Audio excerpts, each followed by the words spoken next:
আসসালামু আলাইকুম। Short ম্যাথোট্রিক্স YouTube চ্যানেলের পক্ষ থেকে আপনাদেরকে জানাচ্ছি শুভেচ্ছা। আজ আপনাদের সাথে আলোচনা করব বীজগণিতীয় রাশির মান নির্ণয় নিয়ে। তো আমি একই সাথে শর্টকাট প্লাস গতানুগতিক দুইটা পদ্ধতি আপনাদেরকে দেখাবো। তো চলুন আমরা আমাদের প্রথম অঙ্কে চলে যাই। প্রথম যে অঙ্কটি সেখানে বলা হয়েছে এক্স ইকুয়াল টু √6 প্লাস √5 হলে এক্স কিউব প্লাস 1/x³ এর মান নির্ণয় করো। আমরা গত ক্লাসে যে অঙ্কগুলো করেছিলাম সেগুলো ছিল এক্স স্কোয়ার প্লাস 1/x² এর মান নির্ণয় করতে বলতো। আচ্ছা, অঙ্কগুলার ধরন আমরা দেখে কিভাবে চিনবো, সেটা হচ্ছে যে এক্স এর যে মানটা দেওয়া থাকবে সেখানে কিন্তু এই যে দেখেন √6 প্লাস √5 দেওয়া আছে, অর্থাৎ এই দুইটা ডিজিটের পার্থক্য হতে হবে কত, 1। ওকে, অর্থাৎ এখানে √5 থাকলে এখানে থাকবে √4, এখানে √4 থাকলে এখানে থাকবে √3, অর্থাৎ দুইটার পার্থক্য 1 হতে হবে। ঠিক আছে, তাহলে আমরা এটা শর্টকাটে কিভাবে করতে পারি, আমাদের শর্টকাট যে সিস্টেমটা অর্থাৎ এক্স স্কোয়ার প্লাস 1/x² যেভাবে করেছিলাম অনেকটা ঠিক সেম একই রকম। প্রথম কাজ হচ্ছে আমার এখানে যদি প্লাস থাকে, এখানে যদি কি থাকে, প্লাস থাকে, অর্থাৎ এক্স কিউব প্লাস 1/x³ সমান কত আপনাকে বের করতে বলেছে। এখানে হচ্ছে প্লাস থাকলে আমরা এই দুইটা সংখ্যার মধ্যে এই যে রুটের মধ্যে যার মান সবচেয়ে বড়, অর্থাৎ 6 হচ্ছে সবচেয়ে বড়, তাই না, 6 হচ্ছে সবচেয়ে বড়, তাহলে আমরা লিখে নিব হচ্ছে √6, তার সাথে সবসময় 2 গুণ করে দিব। ঠিক আছে, তার মানে হয়ে গেল কত, 2√6। ওকে, এবার এইটাকে কি করে দিব, কিউব করে দিব, অর্থাৎ পাওয়ার হিসেবে 3 লিখে দিব। কারণ কি, আমাকে বের করতে হবে এক্স কিউব প্লাস 1/x³, অর্থাৎ যেহেতু এখানে কি আছে, পাওয়ার হিসাবে 3 আছে, তাই আমরা পাওয়ার হিসাবে 3 দিয়ে দিব, অর্থাৎ 2√6 হোল কিউব। ওকে, এরপরে মাইনাস চিহ্ন দিয়ে এই যে বড় সংখ্যাটা সেটাকে লিখে নিব √6, তার সাথে সব সময় কি গুণ করে দিব, 6 গুণ করে দিব। এখানে যদি √6 না থেকে যদি √4 থাকতো, √4 লিখে আমরা কি করে দিতাম, 6 গুণ করে দিতাম, অর্থাৎ এই 6টা সবসময়ের জন্য ফিক্সড। ওকে, ঠিক আছে, জাস্ট এই জিনিসটা চেঞ্জ হবে। ওকে, বড় সংখ্যাটা লিখে তার সাথে 6 গুণ করে দিব। এবার এটাকে ক্যালকুলেশন করলে আমরা আমাদের অ্যান্সারটা পেয়ে যাব। তো চলুন আমরা ক্যালকুলেশন করি। সেটা হচ্ছে 2 কিউব মানে হচ্ছে 8 গুণ এখানে হচ্ছে √6 কিউব মানে হচ্ছে, আমি একটু এটা ভেঙে আপনাদেরকে বলি, সেটা হচ্ছে এই যে √6 এইটা আছে হচ্ছে 3 বার, অর্থাৎ √6 কিউব মানে হচ্ছে √6 আছে 3 বার, √6 ওকে, তাহলে আমরা এই দুইটা √6 কে আমরা এভাবে লিখতে পারি না, √6 স্কোয়ার ইন্টু √6। তাহলে দেখেন এই যে স্কোয়ার এবং রুট এটা কাটাকাটি চলে গেলে এখানে থাকে হচ্ছে 6 আর এখানে হচ্ছে √6, তার মানে আমরা √6 কিউব এটা সমান আমরা লিখতে পারি হচ্ছে 6√6। ওকে, তাহলে আমরা লিখতে পারি হচ্ছে 6√6 মাইনাস এখানে আছে 6√6। ওকে, আচ্ছা, তাহলে আমরা একটু গুণ করে দেই, 6 × 8 = 48, অর্থাৎ 48√6 মাইনাস 6√6, তাহলে 48 থেকে 6 চলে গেলে কত থাকে, তার মানে হচ্ছে 42√6। এটাই কিন্তু আমার অ্যান্সার, এটাই হচ্ছে আমার অ্যান্সার। খুবই সহজে আমরা কিন্তু শর্টকাট পদ্ধতি অ্যাপ্লাই করে কিন্তু এই অঙ্কটা সলভ করতে পারবো।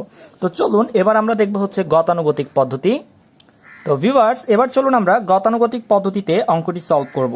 তো সেই ক্ষেত্রে আমাকে এক্স এর মান কি দিয়েছে আমরা সেটা আগে লিখে নেই। আমাকে এক্স সমান বলেছে হচ্ছে √6 প্লাস √5, তাই না? আচ্ছা, এক্স এর মান যেহেতু দেওয়া আছে √6 প্লাস √5, আমি গত ক্লাসেই বলেছিলাম যে আমরা এবার 1/x এর মান যখন বের করে রাখবো তখন কি হবে, সবকিছু সেম থাকবে, শুধু মাঝখানে প্লাসের পরিবর্তে মাইনাস চলে আসবে। ঠিক আছে, অর্থাৎ √6 মাইনাস √5। ওকে, আচ্ছা, আমাকে বের করতে বলেছে কি, আমাকে বের করতে বলেছে, একটু খেয়াল করেন, আমাকে বের করতে বলেছে এক্স কিউব প্লাস 1/x³ সমান কত। আচ্ছা, তার মানে হচ্ছে a cube plus b cube সমান কত। তো আমরা a cube plus b cube সমান সূত্র কি জানি, আমরা সূত্র জানি হচ্ছে a প্লাস b whole cube minus 3ab into a প্লাস b, তাই তো? আচ্ছা, তাহলে আমরা সূত্রটা লিখে নিয়েছি। এবার একটু খেয়াল করে দেখেন, যখন আমরা সূত্রটা লিখেছি তখন আমাদের এখানে এখন কিসের মান দরকার, x প্লাস 1/x এর মান দরকার, তাই না? আচ্ছা, আর এখানে আমরা এই x কেটে দিতে পারি, তার মানে আমাদের শুধু কিসের দরকার, মান x প্লাস 1/x এর মান দরকার। যেহেতু আমাদের x প্লাস 1/x এটার মান দরকার, তাহলে আমরা এখানে কি করব বলেন তো, যোগ করে নিব, অর্থাৎ x প্লাস 1/x। তাহলে যোগ করলে কি হবে, এই যে +√5 -√5 কাটাকাটি চলে যাবে, আর এখানে আছে √6, এখানে আছে √6, তার মানে হচ্ছে 2√6 পেয়ে যাবো আমরা, অর্থাৎ x প্লাস 1/x এর মান পাবো 2√6। তাহলে আমরা এখন এখানে মানটা বসাই, তার মানে হচ্ছে 2√6 হোল কিউব মাইনাস এখানে x তো চলে গেল কাটাকাটি, তাহলে 3 ইন্টু এই যে x প্লাস 1/x এর মান আমরা কত পেয়েছি, 2√6 আমরা বসিয়ে দিই। তাহলে আমরা এই অংশটা ক্যালকুলেশন করে ফেলি, 2√6 হোল কিউব, তার মানে হচ্ছে 2 এর উপরে পাওয়ার কত আছে, 3 আছে, তার মানে 2⁻³ মানে হচ্ছে 8 ইন্টু √6 টু দি পাওয়ার 3, তার মানে এই যে আপনাদেরকে বলেছিলাম মানে হচ্ছে √6 আছে কয়বার, 3 বার আছে। তাহলে আমরা এটা সমান লিখতে পারি হচ্ছে 6√6 মাইনাস 3 দুগুণে হচ্ছে 6, অর্থাৎ 6√6, 6 48, অর্থাৎ 48√6 মাইনাস 6√6, তাহলে আমরা পেয়ে যাচ্ছি কত, 42√6। তাহলে আমরা যদি গতানুগতিকে আমাদেরকে সলভ করতে বলে, তাহলে আমরা এভাবে করেও কিন্তু আমরা আমাদের অ্যান্সারটা পেয়ে যাব। তাহলে আমাদের সঠিক উত্তর কোনটা, আমাদের সঠিক উত্তর হচ্ছে অপশন গ নাম্বারটা। ক্লিয়ার? আমি একই সাথে শর্টকাটও দেখিয়ে দিলাম, গতানুগতিকও দেখিয়ে দিলাম, যার যেটা পছন্দ হয় সে সেভাবে আমরা অঙ্কটা করে ফেলবো। ক্লিয়ার? আচ্ছা, আপনাদের মনের মধ্যে একটা প্রশ্ন ঘুরপাক খাচ্ছে, তাই না, যে ভাইয়া যদি আমাদের প্রশ্নটা এভাবে যদি না দিয়ে, অর্থাৎ x = √6 প্লাস √5 না দিয়ে যদি আমাদেরকে এখানে মাইনাস দিয়ে দিত, অর্থাৎ x = √6 মাইনাস √5 যদি এভাবে দিয়ে দিত আর বাকি সব কিছু সেম, তাহলে আমরা কিভাবে করতাম? সবচেয়ে মজার ব্যাপার কি জানেন, এখানে x = √6 প্লাস √5 অথবা x = √6 মাইনাস √5 যাই থাকুক না কেন, অর্থাৎ এখানে প্লাস আছে নাকি মাইনাস আছে এটা কোনো ফ্যাক্ট না, ঠিক আছে। আপনার মূল জিনিসটা হচ্ছে আপনাকে এখানে কি বের করতে বলেছে, x³ প্লাস 1/x³। তাই আপনার √6 প্লাস √5 এই জিনিসটা থাকার কারণে আপনার সমাধানে যে অ্যান্সারটা এসেছে, অর্থাৎ যে মানটা এসেছে 42√6, আপনার একই রকম, অর্থাৎ x = যদি √6 মাইনাস √5 দেয় আপনার অ্যান্সারটা কিন্তু সেমই আসবে এবং প্রসেসটাও কিন্তু একই রকম। কেন? কারণ এই যে x³ প্লাস 1/x³, তাই না, এখানে কি আছে, প্লাস আছে, প্লাস থাকলে আমরা কি করব, বড় মানটাকে কাউন্ট করব, তাহলে একই রকম ভাবে বড় মানটাকে নিতে হবে, তারপরে তার আগে কি করতে হবে, 2 গুণ করে দিতে হবে, যেহেতু এগুলো হচ্ছে কিউব তার মানে হচ্ছে পাওয়ার দিয়ে আমরা কি করে দিব, 3 লিখে দিব, ঠিক আছে। তারপরে মাইনাস করতে হবে, কত মাইনাস করতে হবে, বড় সংখ্যাটার সাথে 6 গুণ করে মাইনাস করতে হবে। তাই এখানে আপনার মাইনাস আছে নাকি প্লাস আছে, এই কারণে কিন্তু অ্যান্সারের কোনো পার্থক্য আসবে না, অর্থাৎ আপনাকে এখানে যদি মাইনাসও দেয় তাও আপনার অ্যান্সার হচ্ছে কত, 42√6, এবং যদি প্লাসও দেয় তাও আপনার অ্যান্সার হচ্ছে 42√6। ক্লিয়ার? অর্থাৎ আমরা একই সাথে দুইটা জিনিস শিখে ফেললাম, যদি x এর মান √6 মাইনাস √5 দেয় এবং x³ প্লাস 1/x³ এর মান বের করতে বলে, তাও কিন্তু আমাদের অ্যান্সার সেমই আসবে। ক্লিয়ার? আচ্ছা, এবার আপনাদের আরো একটা কমন প্রশ্ন আছে। কি কমন প্রশ্ন? আচ্ছা ভাইয়া, এখানে বুঝলাম আপনি বললেন যে x এর মান এখানে প্লাস থাক বা মাইনাস থাক তাতে কোনোই সমস্যা নাই, অর্থাৎ অ্যান্সার কি একই রকম আসবে, অর্থাৎ দুইটার এখানে মাইনাস থাকুক বা প্লাস থাকুক অ্যান্সার সেমই আসবে। আচ্ছা ভাইয়া, যদি প্রশ্নটা একটু চেঞ্জ করে দেয়, অর্থাৎ এখানে যদি আপনাকে এখন বলে x³ মাইনাস 1/x³ এর মান কত, তখন কি করব? এবার আসেন আমরা দ্বিতীয় পদ্ধতিটা দেখি, অর্থাৎ আরেকটা অঙ্ক দেখি আমরা।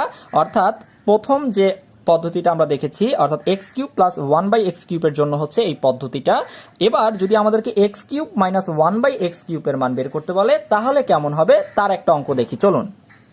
তো দ্বিতীয় প্রশ্নটি খেয়াল করুন, x = √6 প্লাস √5 হলে x³ মাইনাস 1/x³ এর মান কত? তার মানে দেখেন আমার এবার এখানে কি আছে, মাইনাস আছে।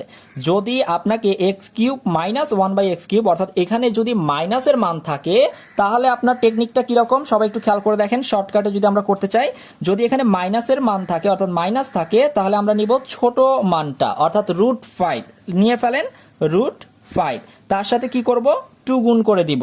এবার যেহেতু এটা হচ্ছে কি x³ অর্থাৎ পাওয়ার হিসাবে কি আছে, 3 আছে, তাহলে আমরা এখানে পাওয়ার হিসাবে 3 দিয়ে দিব। ওকে, আচ্ছা, এখানে সবচেয়ে মজার ব্যাপার যেটা সেটা হচ্ছে যখন এখানে মাইনাস থাকবে, অর্থাৎ x³ মাইনাস 1/x³, যখন এখানে মাইনাস থাকবে তখন এখানে দিতে হবে প্লাস, অর্থাৎ বিপরীত চিহ্ন দিতে হবে, ঠিক আছে। আর আগের মতোই ঠিক কাজ করতে হবে, অর্থাৎ যেহেতু আমরা এখানে মাইনাস ছিল ছোট মানটা নিব √5, তার সাথে কি করে দিব 6 গুণ করে দিব। অর্থাৎ নিয়মটা হচ্ছে এরকম, যদি এখানে মাইনাস থাকে তাহলে হচ্ছে আমরা এখানে ছোট মানটা নিব, তার সাথে 2 গুণ করে দিয়ে কিউব করে দিব। যদি এখানে মাইনাস থাকে তাহলে এখানে হবে চিহ্ন প্লাস, এবং যেহেতু ছোট মানটা নিয়েছি এখানে, তাই ছোট মানটা নেওয়ার পরে 6 গুণ করে দিতে হবে। ক্লিয়ার সবাই? সবাই ক্লিয়ার কিনা? আচ্ছা, তাহলে এবার এটাকে ক্যালকুলেশন করলে আমরা আমাদের অ্যান্সার পেয়ে যাব। তো চলুন আমরা ক্যালকুলেশন করি। 2 কিউব মানে হচ্ছে 8 ইন্টু √5 তার মানে হচ্ছে 5√5। কেন 5√5? অনেকে এই জিনিসগুলো পরে কমেন্ট করে জানায় যে ভাইয়া বুঝি নাই, √5 কিউব মানে হচ্ছে এটা কিভাবে আসে। আমি তাদের জন্য আবারও বলতেছি, √5 এই কথাটার মানে হচ্ছে √5 আছে 3 বার, √5 3 বার আছে। তাহলে আমরা যদি প্রথম দুইটা নিয়ে ফেলি তাহলে আমরা হচ্ছে এভাবে লিখতে পারি √5 কি স্কোয়ার, অর্থাৎ √5 ইন্টু হচ্ছে √5। তাহলে এই যে স্কোয়ার এবং রুট কাটাকাটি চলে গেলে এখানে থাকে হচ্ছে 5√5। ক্লিয়ার? তার মানে আমরা এখানে লিখতে পারি 5√5। ওকে, তারপরে হচ্ছে প্লাস 6√5 আছে। তাহলে আমরা এখানে কি লিখতে পারি, 5 আর 8 গুণ করলে হয় হচ্ছে 40, আর এখানে √5 আছে প্লাস 6√5। তাহলে আমরা এখানে কত লিখতে পারি, আমরা হচ্ছে 40 এবং হচ্ছে এখানে 6, তার মানে হচ্ছে 46√5। এটাই হচ্ছে আমার অ্যান্সার। আমরা কিন্তু আমাদের অ্যান্সারটা পেয়ে গিয়েছি, অর্থাৎ 46√5 এটা হচ্ছে আমাদের অ্যান্সার। তো শর্টকাটে করতে গেলে আমরা এভাবে করতে পারবো। ওকে, আচ্ছা আমরা এখন হচ্ছে গতানুগতিক দেখবো। আসেন, অঙ্কটি যদি গতানুগতিকে সলভ করতে চাই তাহলে আমাকে যে মানটা দেওয়া আছে সেটা আগে লিখতে হবে, x √6 প্লাস √5। ঠিক একই রকম ভাবে আমার 1/x এর মান বের করতে হবে। 1/x এর মান কি হবে, √6 মাইনাস √5। তার মানে হচ্ছে শুধু এখানে প্লাস থাকলে এখানে মাইনাস হয়ে যাবে, যদি এখানে মাইনাস থাকতো তাহলে এখানে কি দিয়ে দিতাম, প্লাস দিয়ে দিতাম। Okay fine. আচ্ছা, আমাকে বের করতে বলেছে কি ভাইয়া, আমাকে বের করতে বলেছে হচ্ছে x³ মাইনাস 1/x³ সমান কত। তাহলে আমরা দেখি x³ মাইনাস 1/x³ মানে হচ্ছে a³ মাইনাস b³ এর সূত্রটা কি হবে। অর্থাৎ সূত্রটা হচ্ছে a minus B whole cube plus 3ab into a minus B. Okay, আচ্ছা সূত্রটা লিখে নিলাম। তো এবার একটু খেয়াল করে দেখেন, তার মানে আমার এখানে কিসের মান লাগতেছে, x মাইনাস 1/x, অর্থাৎ মাইনাসের মানটা লাগতেছে, তাই না? তাহলে আমরা কি করব, এখানে এবার বিয়োগ করে দিব, অর্থাৎ x মাইনাস 1/x। যদি আমরা বিয়োগ করি তাহলে কিরকম হবে, এই যে এখানে প্লাস আছে, এইটা চিহ্নটা পরিবর্তন হয়ে যাবে, এখানে মাইনাস আছে, এখানে চিহ্নটা পরিবর্তন হয়ে প্লাস হয়ে যাবে, তাই না? আচ্ছা, তাহলে কি হবে দেখেন, প্লাস √6 মাইনাস √6 কাটাকাটি চলে গেল, এখানে √5 আছে, এখানে প্লাস √5 আছে, অর্থাৎ 2√5 হয়ে যাবে তখন। তার মানে x মাইনাস 1/x এর মান হচ্ছে 2√5। তাহলে আমরা এখানে বসিয়ে দেই 2√5 হোল কিউব, এই যে x, এই x কাটাকাটি চলে গেল, তাহলে হচ্ছে 3 ইন্টু 2√5, কারণ x মাইনাস 1/x এর মান হচ্ছে 2√5। ওকে, আচ্ছা তাহলে আমরা কি করতে পারি, 2 কিউব তার মানে হচ্ছে 8 ইন্টু √5 মানে হচ্ছে আমরা লিখতে পারি 5√5 প্লাস 3 ইন্টু 2 মানে হচ্ছে 6, অর্থাৎ 6√5। তাহলে আমরা লিখতে পারি কি, 5 আর 8 গুণ করলে হচ্ছে 40√5 প্লাস 6√5 ইকুয়াল টু হচ্ছে 46√5। তাহলে কিন্তু আমরা আমাদের অ্যান্সারটা পেয়ে গেলাম, তার মানে হচ্ছে 46√5, যা আমাদের অপশন খ তে দেওয়া আছে সঠিক উত্তরটি। ক্লিয়ার? তাহলে আমরা শর্টকাটে করলে কিন্তু আমরা খুবই সহজে করে ফেলতে পারতেছি, আর আমরা যদি গতানুগতিকে করতে চাই তাহলে কিন্তু আমরা এভাবে করে ফেলতে পারবো। ক্লিয়ার? আচ্ছা, আপনাদের ঠিক সেম একই কোশ্চেন থাকতে পারে এই অঙ্কটার ক্ষেত্রেও, যে আচ্ছা ভাইয়া যদি x √6 প্লাস √5 এটা না দিয়ে যদি বলে যে x √6 মাইনাস √5, তাহলে কি অ্যান্সারটা সেম আসবে? জি ভাইয়া, অ্যান্সার সেম আসবে। এখানে x এর মান এখানে প্লাসে দেওয়া আছে নাকি মাইনাসে দেওয়া আছে এটা কোনো কিছুই না দেখলেও চলবে আপনাদের, কারণ প্লাসের জন্য যেই মান আসবে মাইনাসের জন্য আপনাদের কি মান আসবে, সেম মান আসবে। ক্লিয়ার? সবাইকে বুঝতে পেরেছি? আচ্ছা, সবাই বুঝতে পেরেছি কিনা একটু কমেন্ট করে বলি। তো আমি জাস্ট একই রকম প্রশ্ন দিয়ে আপনাদের দুইটা জিনিস আপনাদের কমপ্লিট করে দিলাম, এর বাইরে আর আপনাদের এই টাইপের অঙ্ক আসবে না। তো আপনারা চাইলে শর্টকাটে কিন্তু এই খুব সহজে এভাবে করে ফেলতে পারেন। তো আপনাদের ভিডিওটি কেমন লাগলো অবশ্যই কমেন্ট করে জানাবেন, এবং সবাই বুঝতে পেরেছেন কিনা অবশ্যই কমেন্ট করে জানাবেন, এবং বন্ধুদের সাথে বেশি বেশি করে এই ভিডিওটি শেয়ার করে দিন যাতে তারাও দেখার সুযোগ পায়। আর যারা এখনো আমার চ্যানেলটা সাবস্ক্রাইব করেন নাই অবশ্যই সাবস্ক্রাইব করে পাশে থাকবেন। ধন্যবাদ, আল্লাহ হাফেজ।